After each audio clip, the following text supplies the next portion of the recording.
U ovom videu pokazat ću vam jednostavnu organsku prihranu za jagode koja ubrzava rast i štiti od gljivica i insekata. Sadnja jagoda može biti izazov, pogotovo za početnike, stoga svakako pogledajte video do kraja i saznajte korisne savjete. Ključno je osigurati dobro drenirano tlo i sunčano mjesto, a sadnice posaditi s dovoljno prostora za rast. Fosfor je ključno hranjivo u jesen za razvoj korijena jagoda, jer im pomaže da ojačaju prije dolaska novembarskih hladnoća. Ovim fosfornim gnojivom možemo jagode zalijevati jednom tjedno tijekom sunčanih dana, jer se radi više o prihrani nego o običnom zalijevanju, kojem nije potrebno zbog vlage. Ova metoda će potaknuti jagode da razviju snažan korijen, što će im pomoći da prežive zimske uvjete i proizvedu ogromne i sočne plodove.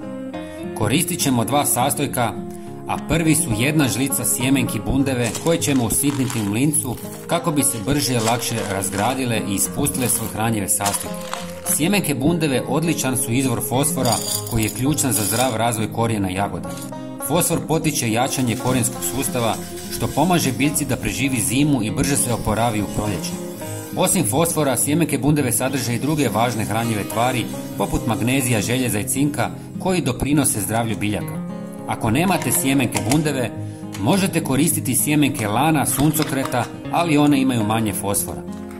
Istresite u pola litre tople vode. Ako želite, možete dodati i jednu žlicu češnjaka u prahu, koji osim što sprječava gljivice, odbija i štetnike poput puževa. Sve promiješajte i ostavite 12 sati da se ispuste svi sastojci. Procijedite i razrijedite sa još pola litre vode. Zalijevajte svakih 7 dana ako je vrijeme sunčano i suho. Prijatelji, pogledajte i naš sljedeći video na vašem ekranu. Hvala vam puno. Pozdrav!